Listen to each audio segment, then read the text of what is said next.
Welcome to the Horror Slash. I'm Jason, and I'm here with Megan Sinclair.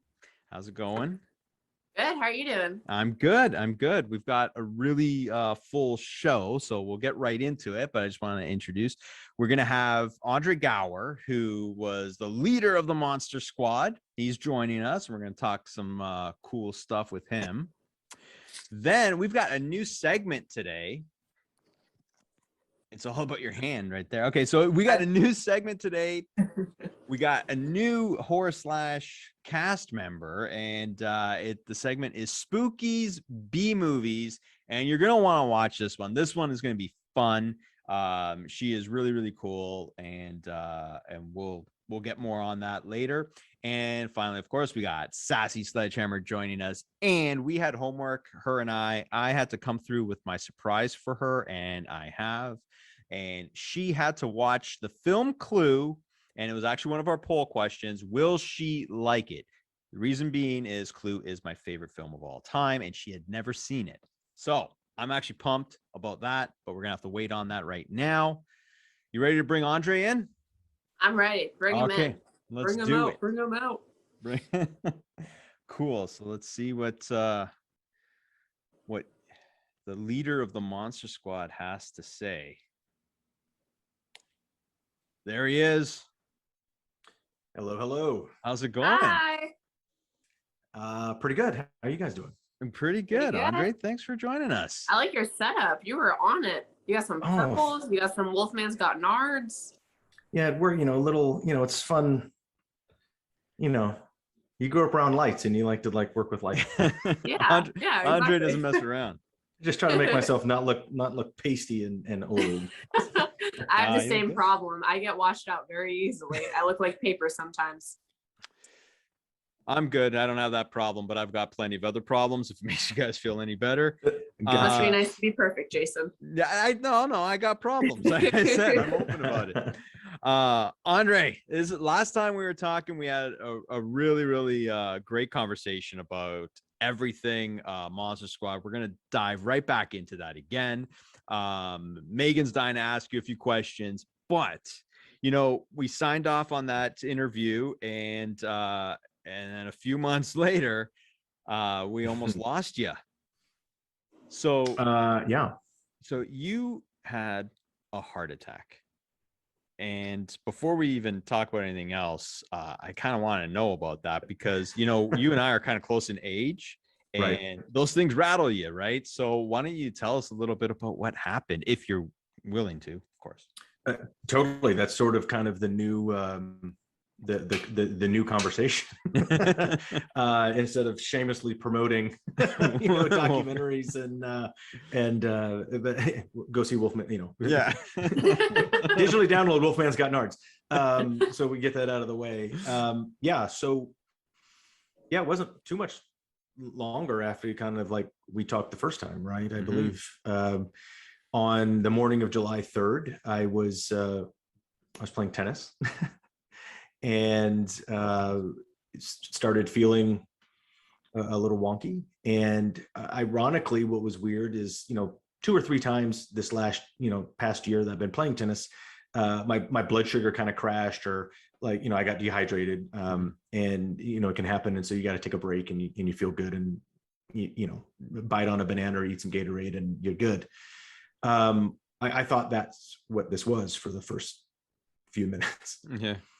And so I took myself off the court and I just kind of laid on the side. I just couldn't get comfortable. Something was off. Something was weird.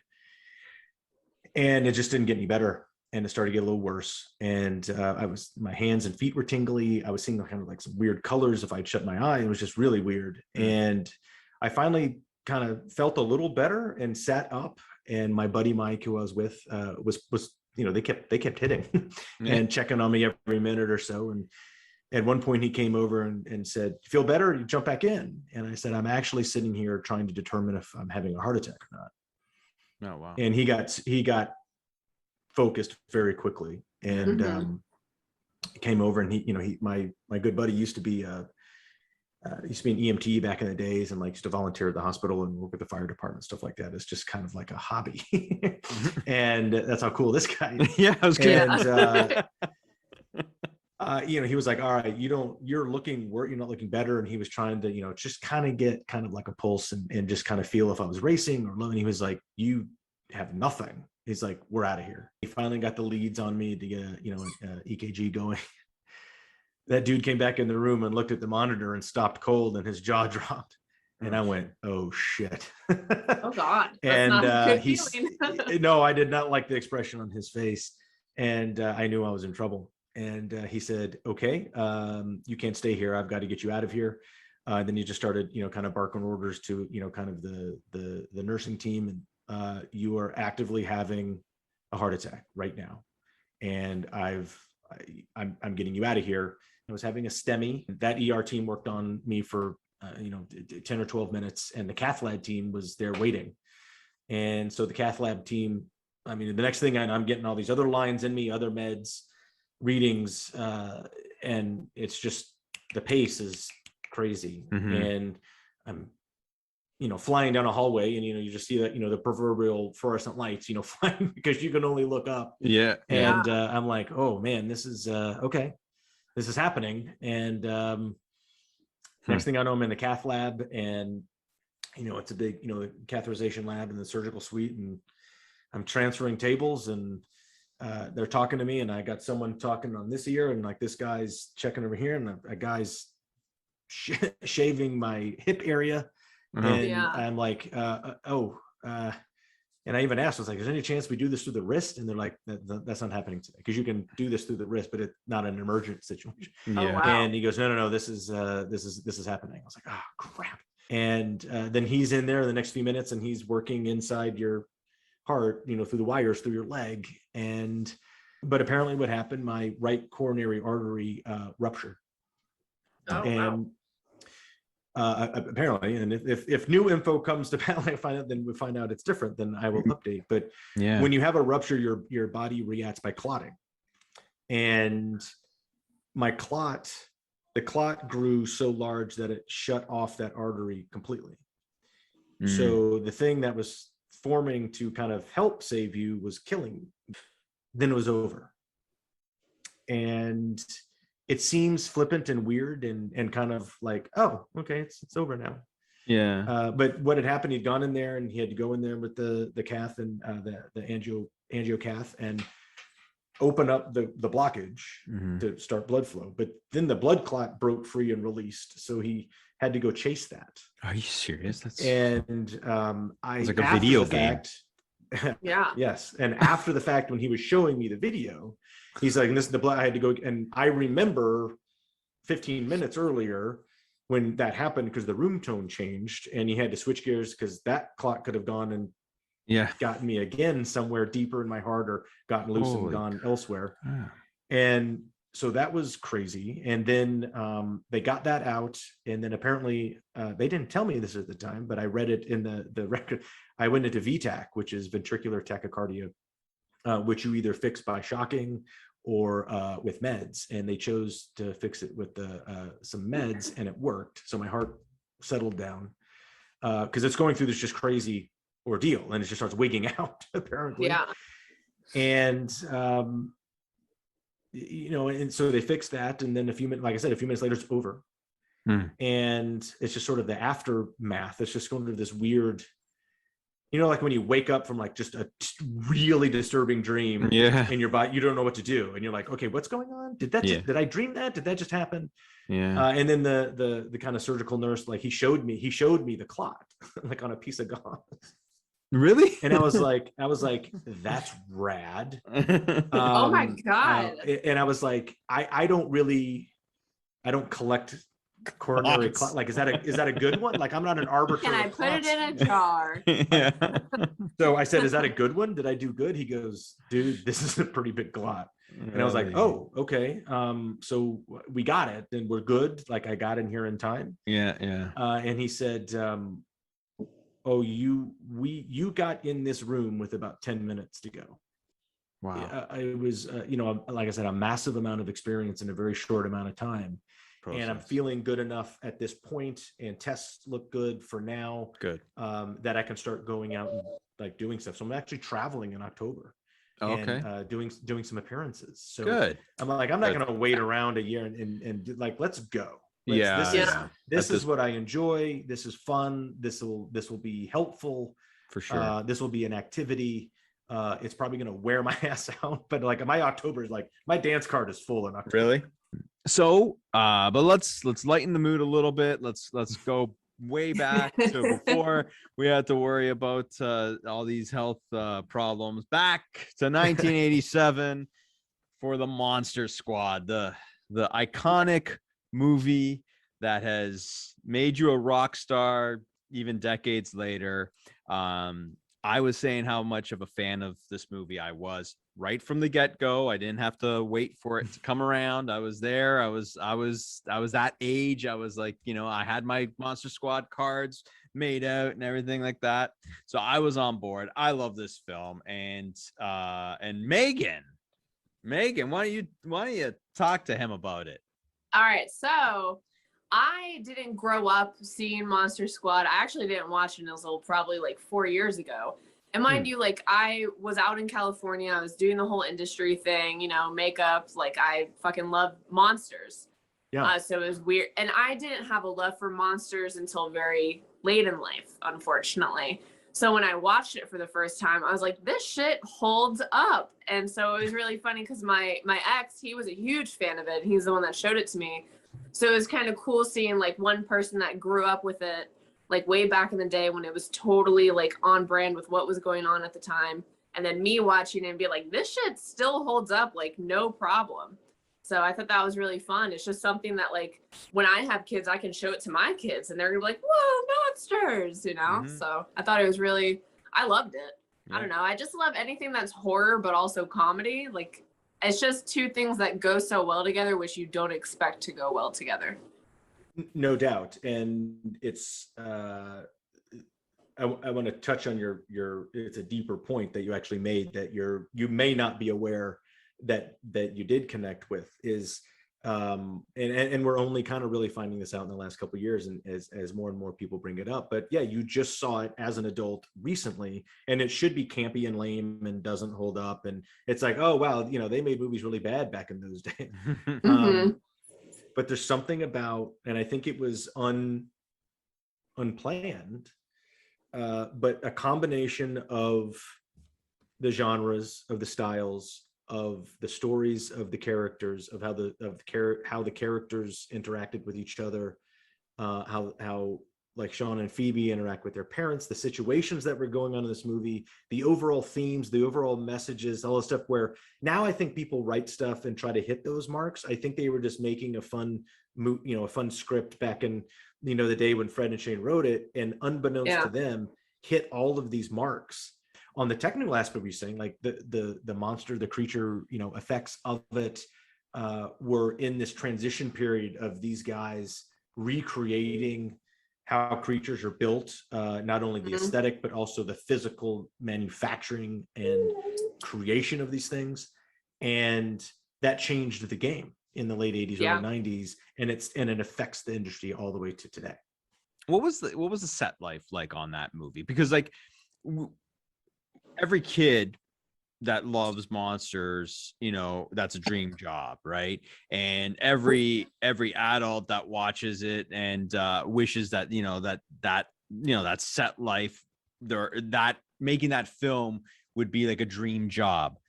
What was it like in reality for you on that set? It was a little bit of everything. First of all, like, when you're an actor, whether you're 13 or you're 33, you're one, fortunate, but two, excited just to be on a set of a big feature film, being made, because not everybody gets to do that. If your movie is sort of like a fun story and a lot of cool shit going on, and it's even more rad. It was a fun neighborhood romp with kids, and there's jokes and there's fun with a lot of heart and authenticity. That's the two key things, I think, with the story, with the characters. But we're also on an adventure, and then we also have monsters, and we're in peril, and there's stuff blowing up, and like we're racing around in cars and doing a lot of fun stuff. So there was so much going on the set that it was really a fun adventure actually making the movie. With that said, it wasn't a party. Yeah. Because a movie set, especially one that costs millions and millions and millions of dollars to make, is a workplace. And it's a thing where time is money. And especially when you're the kids on it, no one likes working with kids. No one likes working with animals. It's an old W.C. Fields thing. And, so it's always a hindrance if you have kids around anyway, because of laws, because of time restraints, because of hours in the day. And all these regulations. So it's always a hindrance. And you're aware of that as the kid. And it's like, that must have been so fun to do that TV show. Or that must have been so fun to make the Monster Squad. You're like, you know what? It was. But it was also a lot of work. And you had to show up every day, know exactly what you were doing, how to do it, and not fuck around. Is there any kind of, could there possibly be any extended Monster Squad released? Is there footage there that you exists, didn't make the cut, or is there like any kind of behind the scenes stuff that hasn't been explored yet? Do you know about anything like that? Well, when they first did the initial 20th anniversary dual disc DVD release, they had some interviews, which mine's awful. And they did some deleted scenes as a bonus feature. And they did like 8 or 9 minutes. But what's crazy is they did not include what I think is the most important shot yet deleted scene in this entire movie, because it sets up the entire reason everything else happens. Oh, I thought you were going to say it was the boob shot with Frankenstein in the window. Oh no, I would never be that. I would never be that crass or while recording. Or honest. No, there was no gratuitous nudity in Monster Squad. But I am in my underwear, which is weird. And I was like, can I put a t-shirt on? Like, let's put a t-shirt on. And years later, you're like, you know what? It's glad that we put a t-shirt on. But to answer your question, Jason, and then I'll answer what scene it is. I don't know if there's any other. I think that scene's floating around on YouTube somewhere. Maybe it's just on the dark web, but I don't know if there's any more, because you're not aware. There's not much more than that were in there. Just that scene. They even included a scene on the 2007 DVD that I forgot we shot. Oh, really? I was like, oh, I don't remember this kind of going up the steps to the creepy mansion. That's weird. And it would be cool. I don't know. Everybody wants one. It'd be awesome. Like, honestly, there's movies that, like, you see the special. I got, like, the Monster Squad Blu-rays and DVDs and stuff like that. And I always think, like, there's certain movies that I would just want more of, right? And that's one of them. I just feel like, there's probably some things cut out, or maybe just not shot, unfortunately, or whatever, which you can't do nothing with that. But I figured I gotta ask, and and hold on. And that's more, I think the not shot is more of what I personally want to see, because the original drafts of the script was a lot longer, a lot more in depth, a lot larger, cool shit, made us look even neater as the kids. And some of the scenes were better. And what we see in, an 82-minute movie, an 82-minute feature film is very, very quick.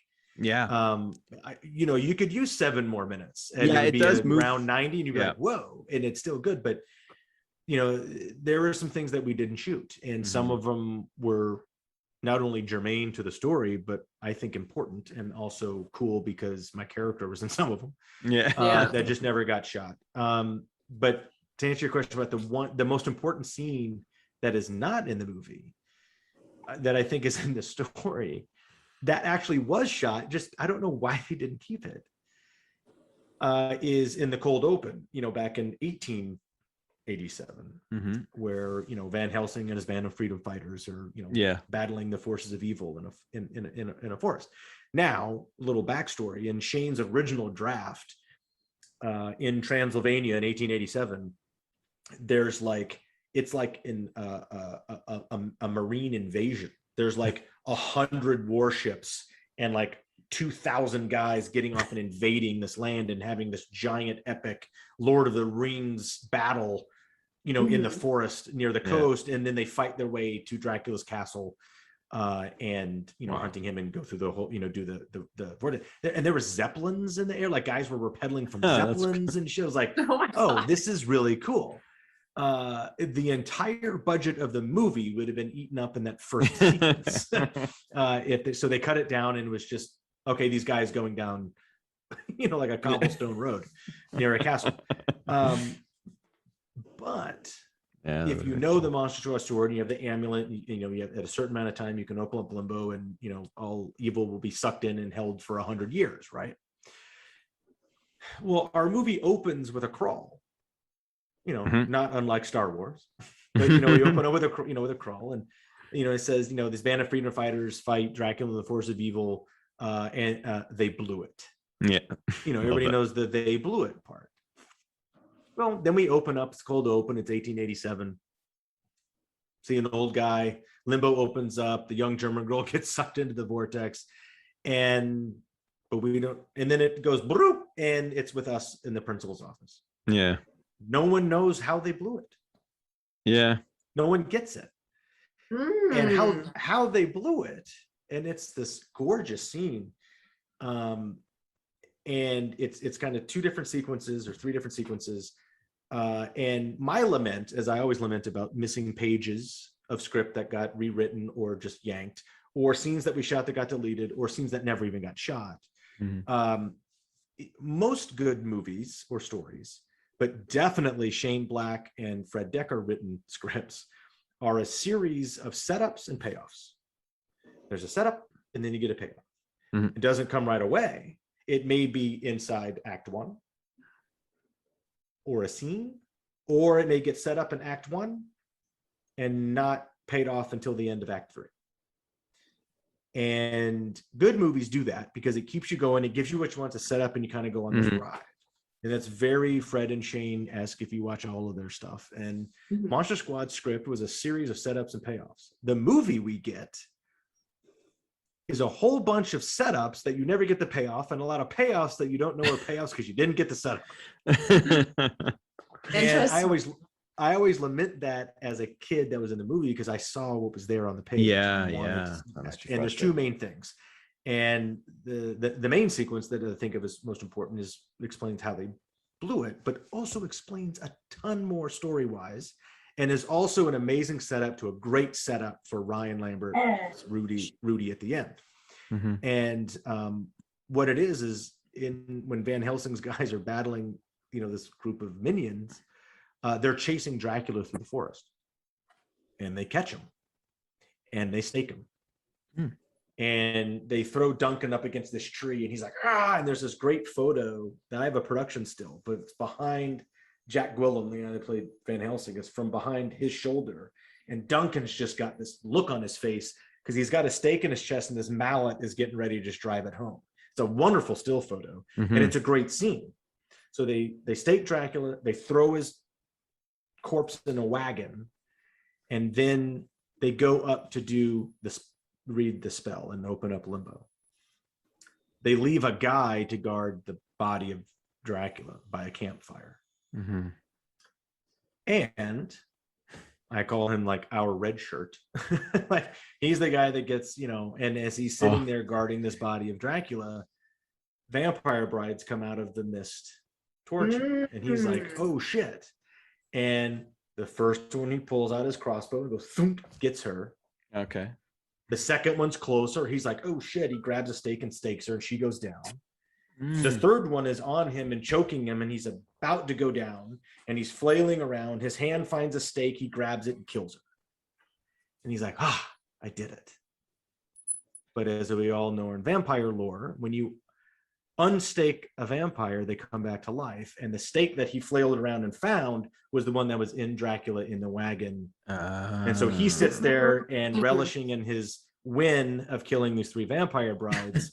And Duncan Regier does the proverbial, I'm going to sit up and look at you in the wagon. And it cuts to present day.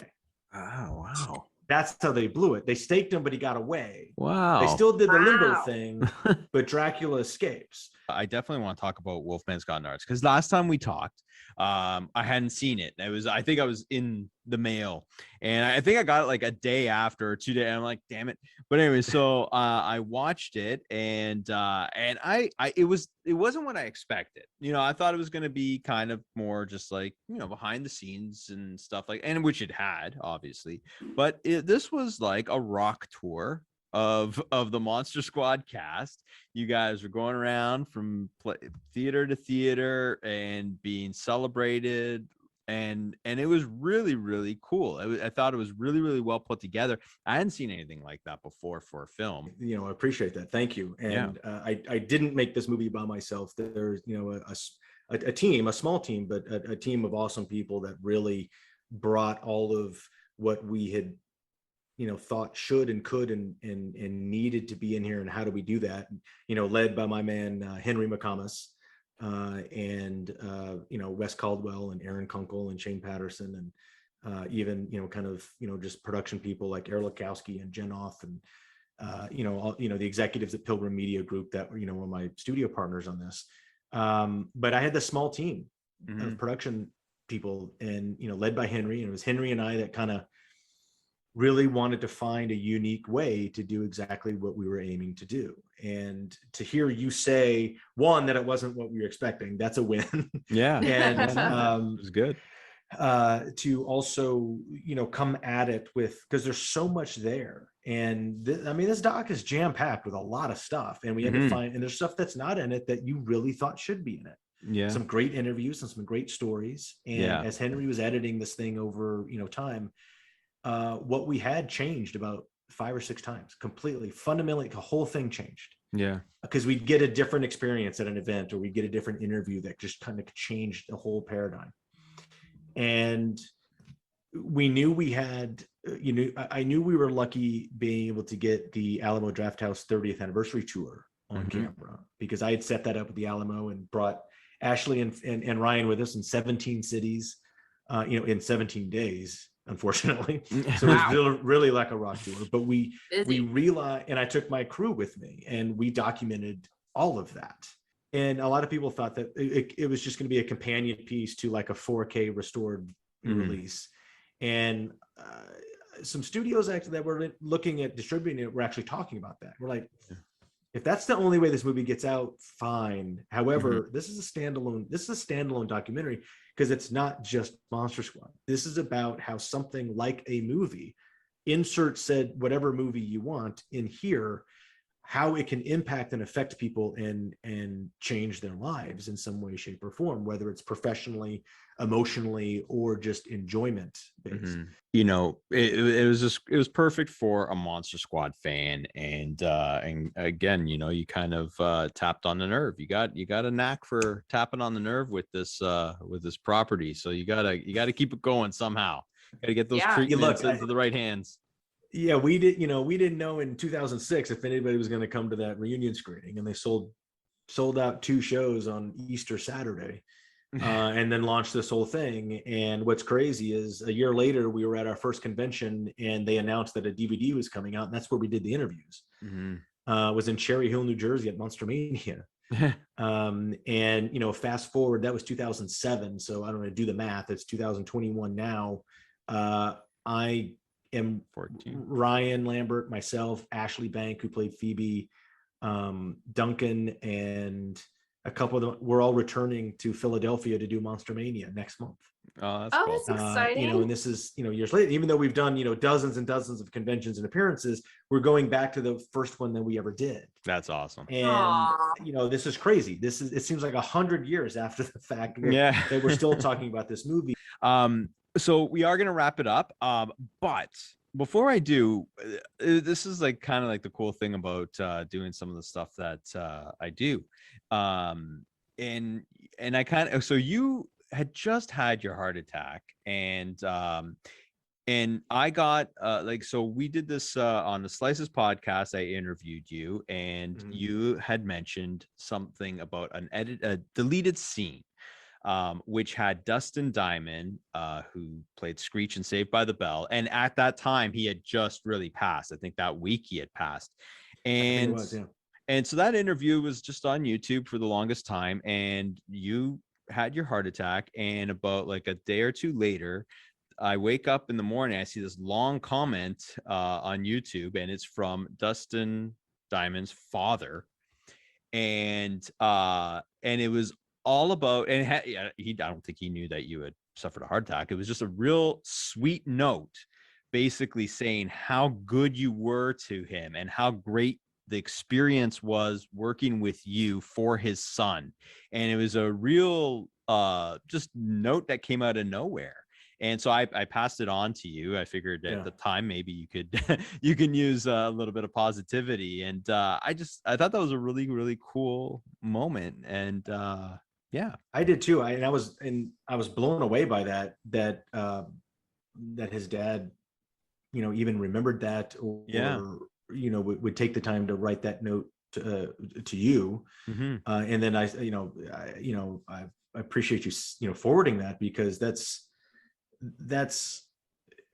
powerful stuff. I mean, that was really awesome to go back and realize that something like that went down for someone who became so iconic on his own. That I also think what you will of Dustin Diamond as a person or as a character, and whatever you think know or assume or whatever, you're probably about 99% wrong.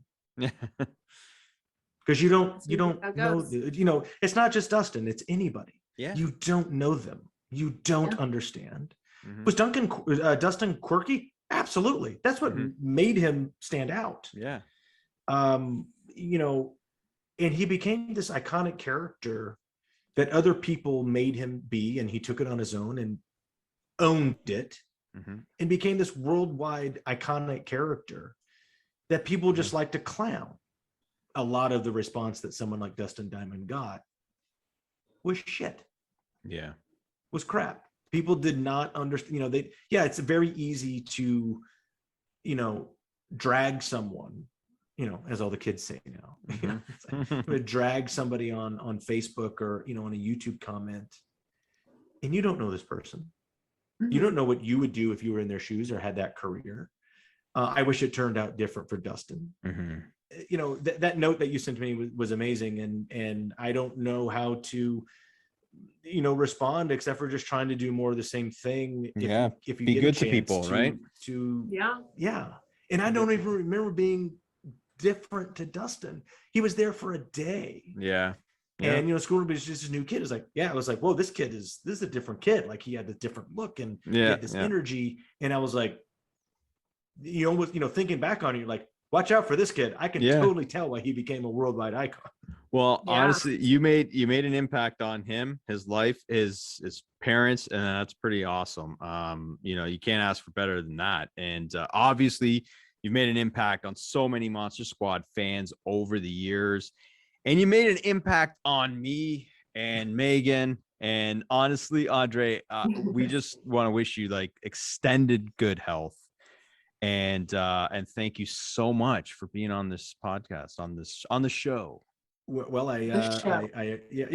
That's right. It's a show. It's a show. It's much more. It's much better. That's right. I appreciate that. I'm glad we have the opportunity to connect like this. I appreciate you inviting me back. And for sure. Look forward to the next time. And Megan, I'm glad you're in the goddamn club now. Me too. Looking forward to you seeing the doc now that you've seen Monster Squad. And you said the person that introduced you to you was a fan, so you'll understand Monster Squad fandom a little bit, told through the lens of the people that were there and the original fans. And I hope you enjoy that. And thanks for having me on, guys. Thanks a lot, Andre. Thanks for being on. Stay healthy, and we'll talk to you soon. I'm definitely, that's the plan. Okay. That's the plan. Thanks a lot. Thanks, See you guys. later, man. Bye. All right. Now it's that time for Sassy Sledgehammer Diandra to join us. We'll just You seem scared, Jason. Hi, guys. I'm not scared. Oh, Hi. hey. Oh my God. I know, I made it. Oh, hey, look at this. Oh my God, look at that merch. Is that the shirt you wanted to show me? No, the shirt I wanted to show you was I like Freddie. But yeah, right. Oh. Yeah. Well, we had Andre Gower of the Monster Squad on, so I figured this was kind of fitting, right? Monsters. Ah, yes. I That is could be, perfect. I could be cool too, but your shirt is where it's at. Thank I you. tried. I Looks tried. good. Looks good. We've got an interesting we always have an interesting segment with you, but there's a few things in this one that I think are going to be a little bit better than ever before. And as always, you look great. So let's get right down to it. All right. So had my first con back after the pandemic. Horror Hound this weekend was awesome. Had some got to see Robert, got a picture with him, got him to sign my huge A Nightmare on Elm Street poster. Finally, almost didn't. They cut his line off pretty early on Sunday, but a friend was actually toward the beginning. So we were in the middle of a photo op line with him. And then he was like, I'm actually toward the front of the line. And I was like, oh my gosh. So I switched out with his sister. He took her poster and I was there with mine. And then they're like, well, Robert has to do the photo op now. So you guys just come back to this spot in line. So she jumped back in. We went downstairs, got photos with Robert, and then went back upstairs into the line. Had to wait till he was done with lunch and the rest of his photo ops. And then we finally got it. I was like, criminy, if only they would have taken us. We were the first people in line. We could have gone about our day. Yeah. But it's fine. I finally got it done. It's better than not having it at all. It's a great picture. Thank you. It's a really awesome picture. Yeah, cool. Good job. All right. So more iconic movies are set to be covered in The Movies That Made Us, season 3 on Netflix, which is coming October 12th, including A Nightmare on Elm Street. Really? Halloween, RoboCop, Aliens, Friday the 13th, and more. Are you serious? That's That's like, I fucking love that show, that docuseries. I think it's amazing. Yeah, out of all the things you've reported on this show in the past, I think that's the one that's got me the most excited. I'm looking forward to seeing what they do with this. I know that Jim Doyle, who was like Freddy in the bathtub and he made the glove, he was like, wow, it's been forever since I've been interviewed for that. So at least we know he'll be in it. I'm assuming Heather will be in it. I hope Robert too, but we'll see what Netflix comes up with. The anthology series Creep Show returns to Shudder for its 3rd season on September 23rd, and new episodes will be available every Thursday on the road to Halloween. So that's a pleasant surprise every week. Can I confess something? I haven't seen it yet. Not one. Like the movies or the anthology? Oh no, the anthology series. I haven't seen it. They're pretty fun. Some are better than others, but I've enjoyed them. I've watched them. I think they did like a Christmas special or something that was like cartoons. It was kind of weird for me, but it was still pretty fun. Yeah. Okay. Anyways. To go with all the spooky is, well, our pancakes. IHOP is paving the road to Halloween by becoming the International Haunted House of Pancakes. Nice. The menu includes Reese's Pieces pancakes, pumpkin spice pancakes, caramel apple a la mode pancakes. That's my jam. Reese's Pieces pancakes with an ultimate combo. I don't know what that means. Peanut butter hot cocoa, Monster Mummy burrito, and Scary Face pancakes. So I know where I'll be going. That sounds awesome. Can you do me a favor? Because this is funny. You say which one is your favorite again? I think your third one that you meant. I think the third one you mentioned is your favorite one. Apple a la mode pancakes. Caramel apple a la mode. Okay, so caramel. So I say caramel. Caramel. Is that what is it? American thing, or Megan? What do you say? Caramel or caramel? I say caramel, but I'm from Long Island, so I feel like I just have a snooty accent. Well, so I'm snooty for saying caramel. Yeah, it depends on where people are from. I took this quiz and it was like, what do you call this? What do you call this item? How do you pronounce this? How do you pronounce this item? And then it's able to determine where you're from. And because of where I'm from, they call it caramel. Yeah, it sounds almost like caramel. Sounds almost like a British tone to it, like a caramel.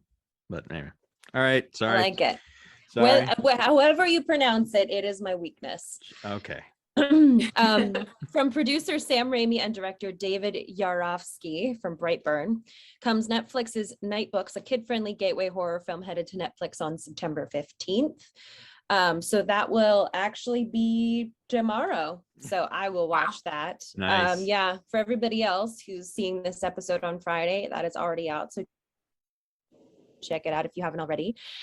Dish is offering up to $1,300 to one lucky person in the weeks leading up to Halloween. And the challenge isn't really a chore. You have to watch 13 Stephen King movies before October 31st, and you'll be paid $1,300. That's rough. Wow. I'm leave your TV running. Sign me up.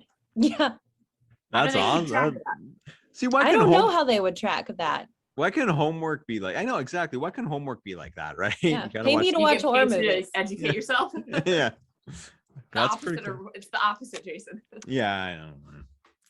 Naya DaCosta's Candyman is coming to on-demand platforms on September 17th. So today, everybody, you can see it in video on demand. A secretive new take on the Predator franchise has been filming this year, and it has officially wrapped. So TBD as to when that's going to come out, but that's pretty exciting. The release is set for James Wan's new Stephen King vampire story, his recreation of Salem's Lot for Warner Brothers and New Line. Salem's Lot will take a bite out of theaters on September 9th of 2022. So pretty much a whole other year, but that's something to add for next year to look forward to. I love that movie. And almost 2023. Yeah. Crazy. Wow. Now available for pre-order, UK company Second Fights Films is offering up Adam Wingard's The Guest on 4K Ultra HD for the first time in a limited edition package arriving October 25th. The film features Dan Stevens and Maika Monroe, who of course is from It Follows, and that was a pretty fun movie. Oh, I love that movie. Yeah, it's one of my favorite ones, actually. It's a great movie. And last but not least, a new film called The Manor is coming to Prime Video on October 8th, featuring Barbara Hershey. It's brought to us by Amazon Studios and Blumhouse. I love Barbara Hershey. Man, me too. I'm telling you, this Halloween season is lit. I don't know if it's been this great the years past, but there's so much to look forward to. We're going to be busy. Yeah. Oh, well, yeah.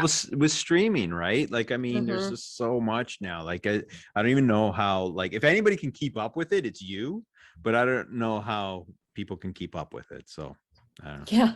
It's hard. It's hard to do. It's hard to do, but working from home does help. Yeah. Hopefully my bosses don't see this.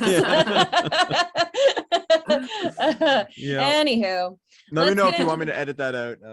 I won't. Let's leave it in. If they watch it, I'll be like, oh, thanks for watching my show. They need to know. In any case, so the poll results from last week, we had 2 polls. Number 1 was, can neighborhood Halloween decorations go too far? In other words, too gory.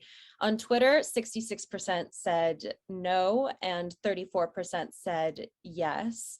Instagram, 28% said yes and no was 72%. So most people think that, you know, you can be as gory as you want. I did watch Clue for the first time. Did I enjoy it? Twitter said 81% thought I would enjoy it. 3% said no. Wow, what a miserable 3%.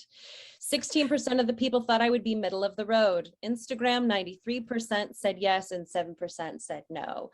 And in fact, I did very much enjoy it.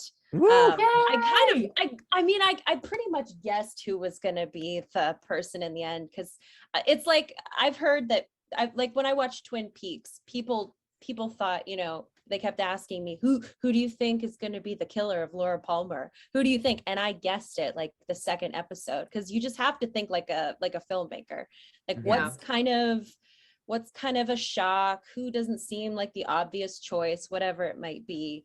And that's usually how that goes. But I loved all the characters, loved Madeline Kahn, gotta love the nurse's costume, because that was just so revealing. But it was a good old time. And I actually didn't know how many people were in it. The maid. I actually didn't know how many different people were in it. I just knew Tim Curry and Madeline Kahn. It's an ensemble cast. Yeah. Great. So, do you know the movie has 3 different endings? Right. Well, they had like the it could be this, it could be this, but this is actually how it went. Yeah. Okay. So I just wanted to make sure you saw. Yeah. Okay.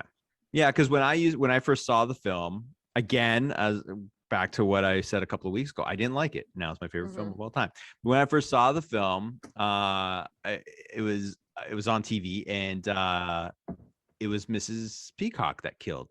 And I was like, okay, whatever. And then I remember it was on in the background again. Didn't really like the film, but it was on in the background. And I'm watching. I'm like, wait, that's not how it ended. I had no idea when I was like younger, right? And I'm like, that's not how it ended. And I'm like, how many endings does this movie have? Yeah. And then lo and behold, there was another one. And so okay, so you saw Clue and you liked it. So I liked it. It was the kind of tone that I expected from that kind of movie and that kind of cast, and it was just a lot of fun.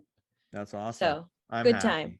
Good Woo! time. I'm glad I finally got to watch it. So now when I look at when people's profile pictures are Madeline Kahn going like this, now I Yes, understand what exactly is happening. Yeah, that was ad-libbed, by the way, by Madeline Kahn, which Oh, cool. yeah, I mean, that's how awesome she was. But yeah, so the cast apparently when she was doing that were like they did some cutaways to them like watching like what the hell's going on. That was legit. So yeah. That's awesome. I don't know how people would like most of the time whenever it's improv keep a straight face. Like whenever they do comedy movies and they cut away and like put it in the credits or something. Yeah. It'll be like an improv line and people just kind of hold the straight face, but then they break into laughter. I love that think shit. that's I so know. funny. I love But it. I was just talking to Jason about how much I would be miss there. I'd be like, bloopers. even in the midst of like saying it. Yeah. Wait, does nobody really do those anymore? Not really. I was watching The Nutty Oh my Professor gosh. and the end credits came and I was like, oh my God, they have bloopers. Like I can't remember the last time I saw a set of bloopers. Yeah, I'm a big they're fan fun, of but bloopers. it depends on what you're watching, right? Like sometimes they fit, sometimes you'd like to see it. You know, I sometimes just want all bloopers all the time. I Like want an even for entire Schindler's second List? movie where it's just bloopers. you Yeah. want to see the funny I want the Schindler's Schindler's List List bloopers. bloopers. Yeah, okay, Especially for the things that make us miserable. yeah, Absolutely. Definitely. yeah. Give me a bloopers for a Serbian film. Yeah. All That's right. pretty morbid. So I'm not sure what you guys are thinking as far as polls, but I happened to ask a lot of questions and I thought, why not hold some of my ones in my drafts and see what you guys think? They'll eventually go out on my Twitter, but we could make it a horror slash or not. So the one was, I know it's not quite Halloween yet. And we have a lot that It we could is. ask for Oh my Halloween. gosh. Between the two of you, it is. Let's just officially It say is it's Halloween Halloween. season and we move on with it. I lost All that right. argument. You guys Let's win. go forth. Okay. Everybody is talking smack about black licorice and candy corn. And so I happen to not like either. Okay. And I'm asking people, I'm thinking, you know, if you had to eat one or the other, would it be candy corn or black licorice? If you had to.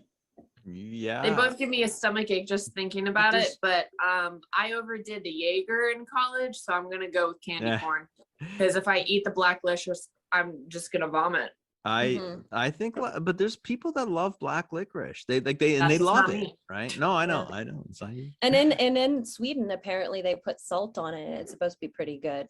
Well, anything would make it Oh. better, as far as I'm concerned. But, Anything to make it that salt. yeah, Now you're talking like an American, Jason. Yeah. hot sauce or whatever. I don't know. Mashed potatoes. Yeah. Okay. That's interesting. You got something else you said. Yeah. And Okay. so I think this can kind of relate to maybe when you kind of did the women in horror and maybe some of the past discussions. But I've generally found that a lot of women have been said to be judgmental toward each other, and we can be, but I've found that a lot of women in the horror community are more likely to lift each other up for sexy, wild, creative, and successful things than tear each other down. And so I'm wondering if that's been a lot of people's experiences or not. You know, have you been more supported? Like girls will post booty pics and whatnot, and they'll be like, hell yeah, go for it. Yes, absolutely, girlfriend. Meanwhile, there might be, somebody posts that somewhere else and they'll be like, oh, how could she? How could Yeah. she? But Yeah. in the horror genre, I feel like it's more prominent for people to generally kind of cheer that on as a female rather than tear other people down. I haven't really seen a lot of people tear each other down. There's been drama, but it's not been over people's successes that I'm aware of publicly. Yeah. I mean, I agree. I think in the horror community, like I personally see it, like I'll comment, I'll be like, hell yeah, sister, fucking killing it. I think it goes hand in hand with the films. Yeah, I think it's right? because if you think about it in horror movies, like horror movies have a lot of nudity. So if you watch a lot of nudity, eventually you just become so comfortable with that nudity. So you're going to support the nudity. Yeah.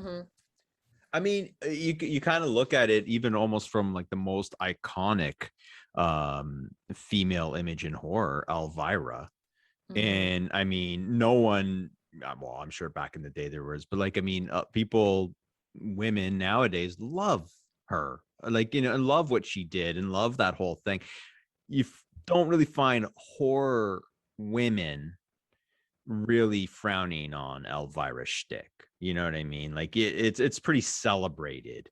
Now, if like it was for drama films or something like that, or maybe it'd be a little bit different. But I think like, I think it's been long just accepted and appreciated based on the films and the content in the films and what we know and love and accept. And yeah, so okay, so what would be the question on that? Because obviously we're targeting women on that question. So what's the ask on that one?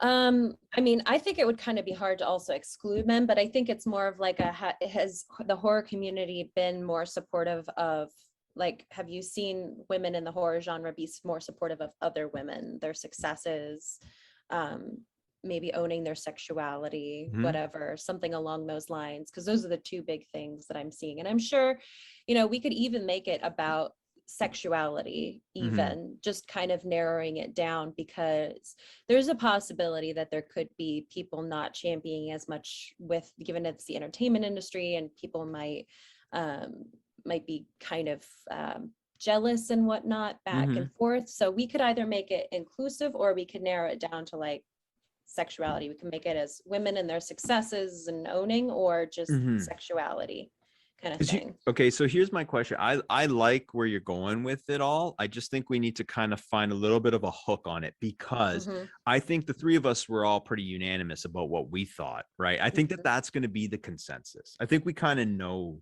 that is the consensus, that women have been supported and are being supported. Maybe you can even get more specific and ask like, like what is a percentage, like, well, again, you're really zeroing in on women that really just post horror stuff. But I was going to say, what percentage of your followers, really do support you versus don't? Like, I don't know. I'm just trying to think out loud on how we can phrase it where we might have like a close vote. I mean, because I was just curious, because I mean, I have seen some comments from people when they'll say like, you post this and you should expect these kind of comments, or maybe even just say the horror genre in general, or the horror community, are they more supportive of, and I mean, it could even, if we want it to be a little bit closer, it might just be, are women in horror more supportive of other women in horror on like a grand scale in the community? Because then that could include, photos, successes, because a lot of people will be like, happy birthday, good job, congratulations. But I don't often see like behind the scenes, the competition, or kind of how some of that stuff goes. Because I'm sure there's probably quite a bit of it that's just not necessarily public, but those are my thoughts. Okay. What about something like, do you think that the horror, do you think that women who love horror are more able to, express their sexuality without being torn down? Like, are the women in horror able to do stuff with their sexuality that what other women aren't able to do? Like, is that kind of what you're thinking of? I don't know. I feel like it almost, well, I guess if you go with just the sexuality, if you go with just the sexuality, then you'd just be asking like, oh, do you think horror is sex positive towards women? Would probably be the wording for it. That would be a really good thing to ask. Is it sex positive toward women? Because that would be really good wording. That way, I think women there are going to be women that do disagree. because you have your people that don't believe in the Yeah. slashers and Yeah, they think no, that that's they're right. Are you- not feminist. And it's like, it's a tit being out shouldn't decide if you're a feminist or not, you Yeah. know? Yeah. Are I you think okay with that's that, a good one. Diandra? Yeah, no, that sounds good. Yeah, that was good wording, Megan. Mhm. Thank you. Brought it home. Okay, I want to throw one in there too because I want a heavy hitting question. I want to say something. You do too? No, I'm fucking with you, Jason. I'm sorry. Okay, no, it's okay. Hey, She's been so nice. I just felt like I had to make up for it. We have, I think we have a week off next week, so let's get some poll questions out Get there. it all out. Yeah, okay, so we got 3. We got candy corns and licorice. I mean, that's the question that everybody wants to know. Let's face it, that's the main event. And then we're gonna talk about the sexuality woman thing. We'll word that properly. But this is a basic question, but I am curious. And Diandra, you got the followers, so I'm curious to know what a lot of people say about. Are you a Dracula fan or a Frankenstein fan? I know it's primitive, it's basic, but I always feel it's a 50-50, and I think that could be a really close vote, and I want to see a close vote. Mhm. Too boring for you ladies? I think Frankenstein's gonna win. Do you? Yeah, because Frankenstein has a whole ass bride. So yeah, but we're not talking about. Did you say a whore ass bride or a whole ass bride? Whole ass bride. Okay. A whole bride. All right. Well, I don't know. I see. I kind of think Dracula will win. So, really, Diandra, what do you think? I'm curious to find out because my vote is for Dracula. Okay. Oh my god.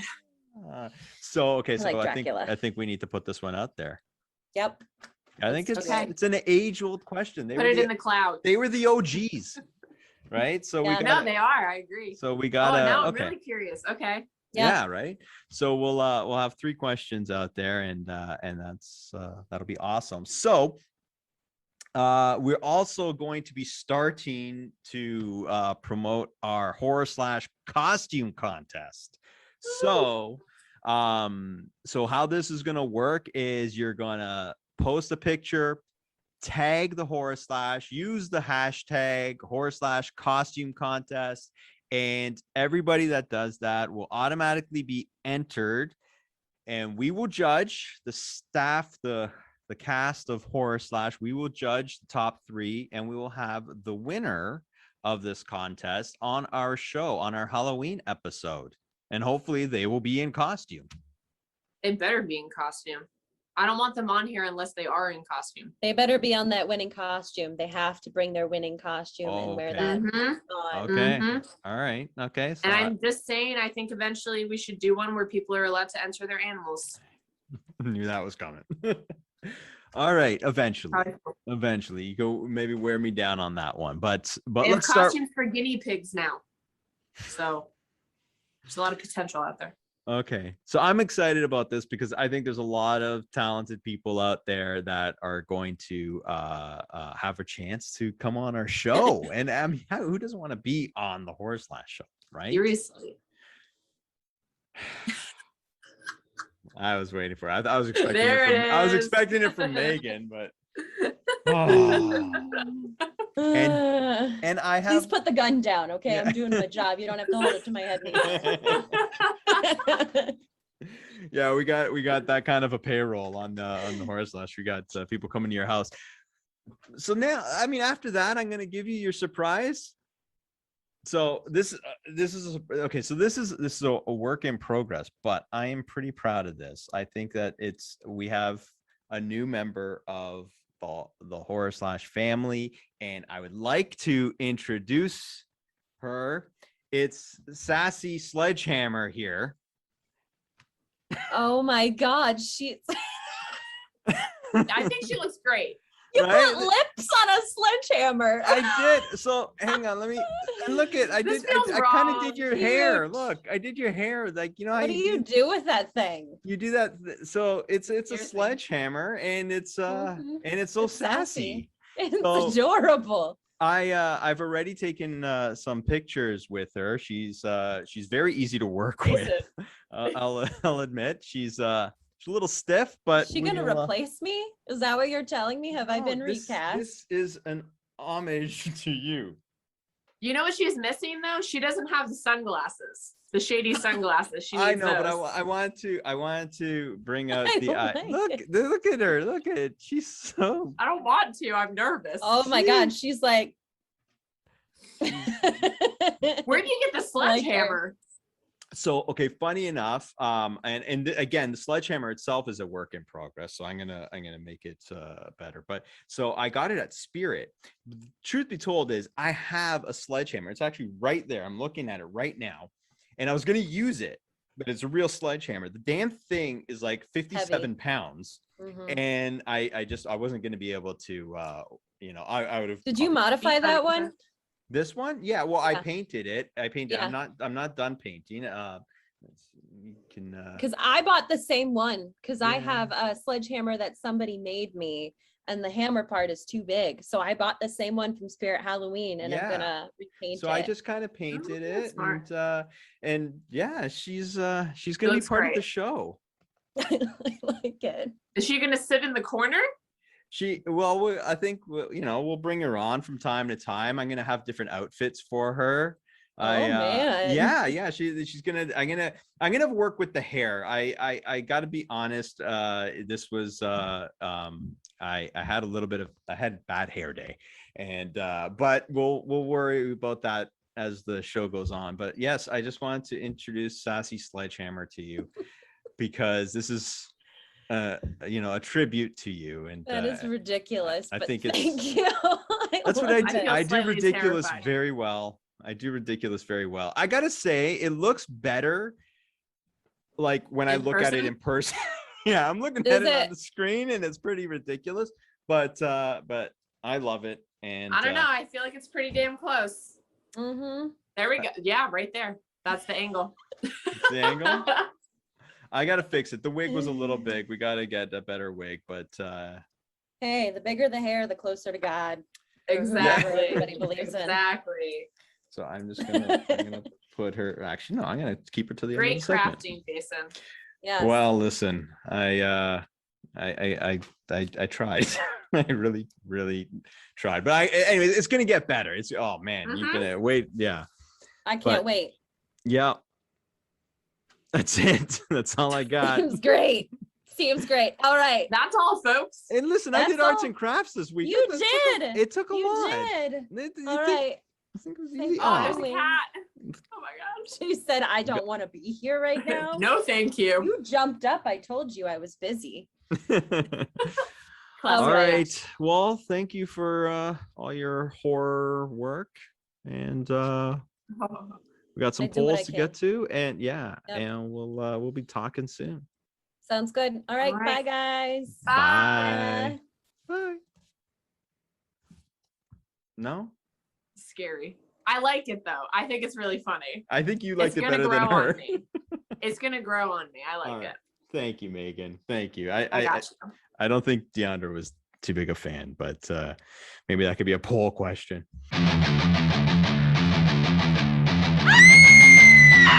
All right, so Spooky's B-movie review or report card. We're still working on the name, but we got Spooky B joining us. Look at you. Welcome to the Horror Slash Show.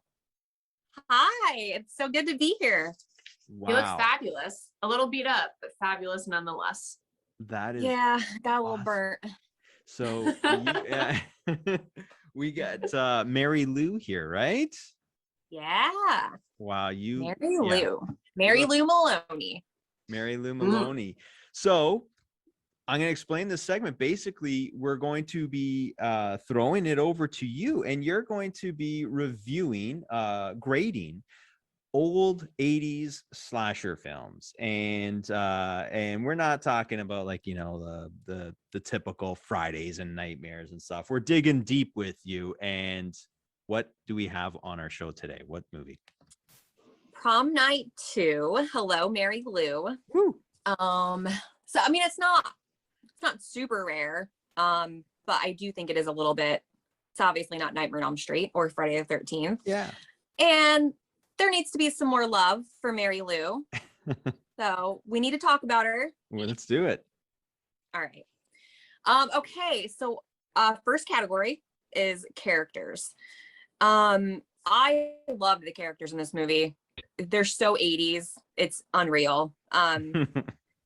Aside from Mary Lou, obviously, we know there's a time jump. So the beginning is the 50s, but it's such a short, we visit that for such a short period of time. And then most of the movie takes place in the 80s, of course. Mary Lou is my favorite, obviously. Okay.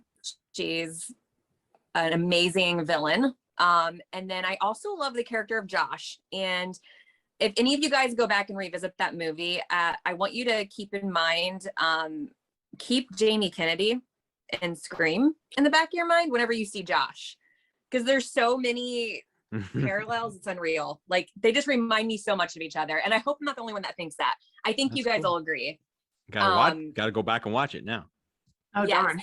So I'm gonna give characters an A+, just because I love them that much. Wow. Yeah. So we don't know if you're an easy grader or not, because you're starting off with an A+, but we'll see. Let's hear what else you got. Well, remember, for the most part, I am reviewing movies that I really like. Yeah, no, hey, listen, it's all good. It's all good. It's a good point. It's a very good point. Okay. The next one is story. I'm gonna give this an A. You see a trend. No, I don't know. I like the story. It's obviously I feel like it's pretty predictable. It's pretty typical. But that's kind of what 80s horror is. It's fun. It is predictable. I mean, we obviously know that I would consider this a slasher. Maybe a little supernatural slasher.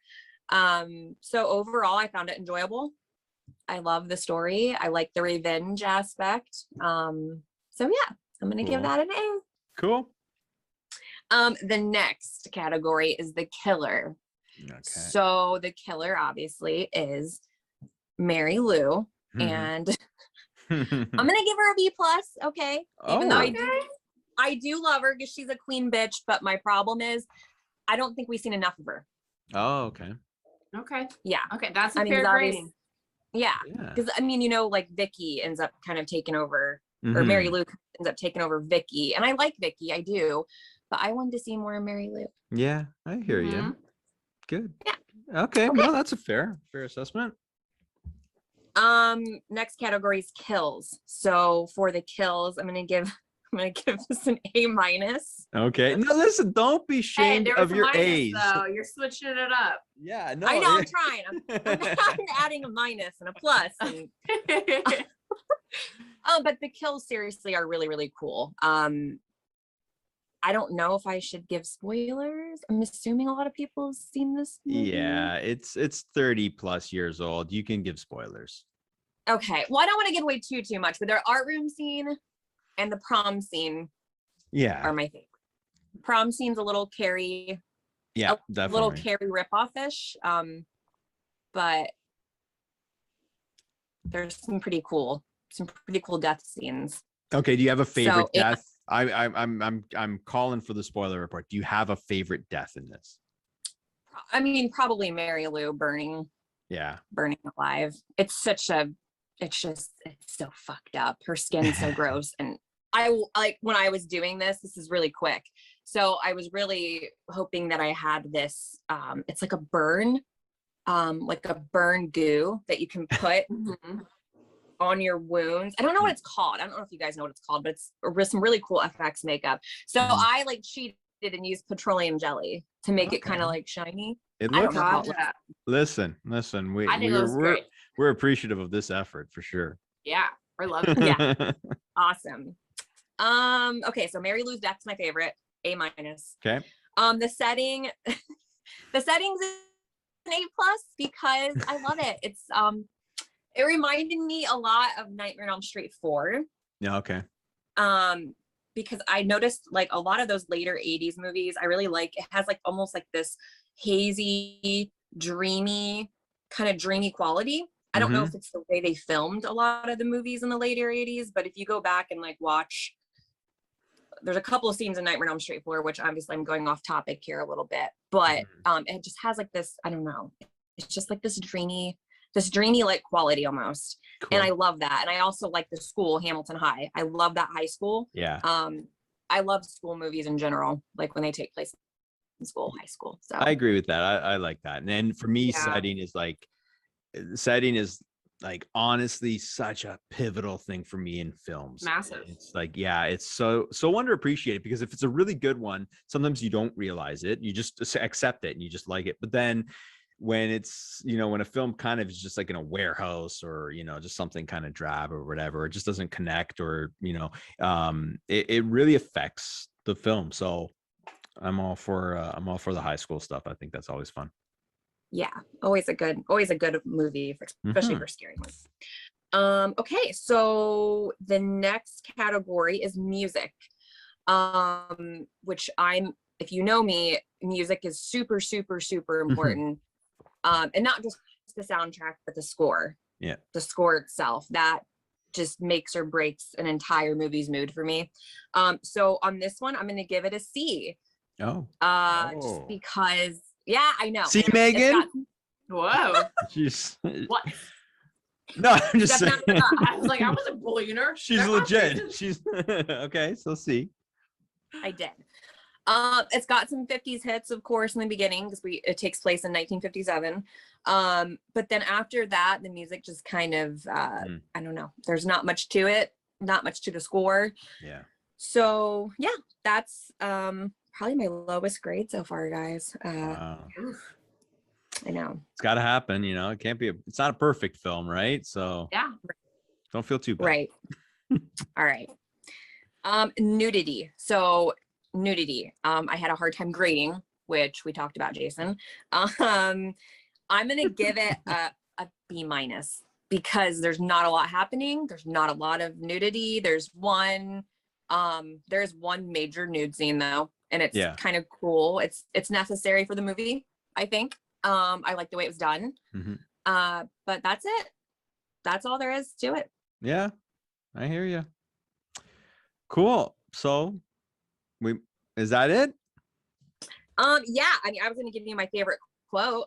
Yes, let's hear it. It's not who you come with, it's who takes you home. Words to live by. Funny enough, my dad did go to prom with one woman and then woke up with another one. Wow. So That's I feel like it stands true. Right? Listen, truer words have never been spoken. That's pretty cool. That's a good quote, actually. I like that one. I like that. Good job. So what's like your overall rating? Ooh. If we're gonna do like a 5-star scale, or should I say like machete? Let's do 5. the machetes. Yeah, let's go with the machetes. I'm gonna give it 4 out of 5 machetes. 4 out of 5 machetes. That's pretty honest. Good. I like that. Yeah, because I mean, we're talking about a film you like, so you're able to find out point out some of the flaws, and that's awesome. I gotta be honest. I've seen this movie a long time ago, and after seeing you, I have to check it out, because it's been a long time, and that's a cool thing about this show, is like every time we bring on people and stuff like that, it just inspires me to go and see different things. Yeah, it reminds me. Right? Yeah, so it's awesome. So and it's you have fun. Mary Lou's a fun character. Like, I think that, I don't know. I think, and I also feel like in recent years, the movie's been gaining a lot more attention. I see a lot more people talking about it. We still need some more Prom Night 2 merch. So anybody out there that makes merch, let's get some Mary Lou shit up in here.